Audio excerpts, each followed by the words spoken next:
Do you think people can lose their salvation?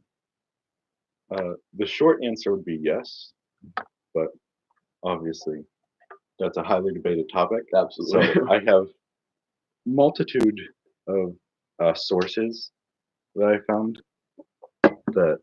So the first one is in Romans chapter, I believe this is, yeah, it's 11. Romans chapter 11, starting with verse 11. Did God's people stumble and fall beyond recovery? Of course not. They were disobedient, so God made salvation available to the Gentiles. But he wanted his own people to become jealous and claim it for themselves. Now, if Gentiles were enriched because of the people of Israel turned down God's offer of salvation, think about how much greater blessing the world will share when they finally accept it. I'm saying this especially to you Gentiles. God has appointed me as an apostle of the Gentiles. I stress this, for I want someone to make the people of Israel jealous of you Gentiles, of what you Gentiles have, so I might save some of them. For since their rejection meant that God offered salvation to the rest of the world, their acceptance will be even more wonderful. It is it will be life for those who are dead. And since Abraham and the other patriarchs were holy, their descendants will also be holy, just as the entire batch of dough is holy because of the portion it is offering because of the portion it is given as an offering as is holy. For if the roots of the tree are holy, the branches will be too. But some of these branches from Abraham's tree, some of the people of Israel, has been broken off. And you Gentiles were the branches on the olive tree that have been grafted in. So now you receive this blessing God has promised, Abraham and his children, sharing in the rich nourishment from the root of God's special olive tree. And here's where it gets into the topic. But you must not brag about being grafted in to replace the branches that were broken off. You are just a branch, not a root. Well, you may say those branches were broken off to make room for me. Yes, but remember those branches were broken off because they didn't believe in Christ. And you who are there because you do believe, don't think so highly of yourself, but fear what could happen. For if God did not spare the original branches, he won't spare you either. And so this Paul is kind of saying, like, just as God has broken off the branches of the original tree of the Israelites, why would he not? Like, if you decided to turn away from him, he's just going to cut you off as well, Yeah, absolutely. right? And then Jesus also makes the point in John chapter 15, where he says, I'm the true grapevine. He cuts off any branch of mine that doesn't produce fruit, and he prunes the branches that do bear fruit so that they will produce even more. You have already been pruned and purified by the message I have given you.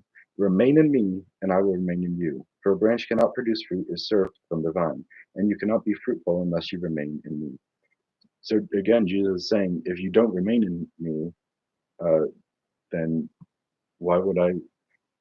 It would be like, so I come to know Christ, and now I'm his friend, right? I'm welcomed into his house.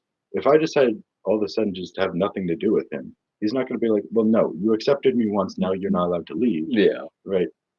But I would say, for one, the main people, when most people hear like you can lose your salvation, most people think of it as like a fear factor. Like, yeah, oh no, I have to stress out every day worrying that I make sure I don't lose my salvation. And I would say it's not that. Right. I heard the quote once where it's not necessarily that you can lose your salvation, but you can give it away. Right. that's a good way of putting You, it. Yeah, you just because you are saved does not mean you are saved forever, unless you choose to be. yeah. Right. And then the final verse I wanted to go through. Um, I believe it was me. Oh yeah, sorry. In Hebrews chapter 3, verses 12 through 15. Be careful then, dear brothers and sisters. Make sure that your own hearts are not evil and unbelieving, turning away from the living God.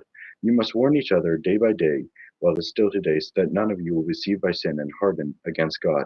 For if we are faithful to the end, trusting God just as firmly as we did when we first believed, we will share in all that belongs to Christ. Remember what it says today when you hear his voice, don't harden your hearts as the Israelites did and rebelled. So right here it says, for those who trust until the end, right? You're right. So it's not just a Ju- one time, I decided to follow Christ, and now I can do whatever I want, For sure. Yeah, right?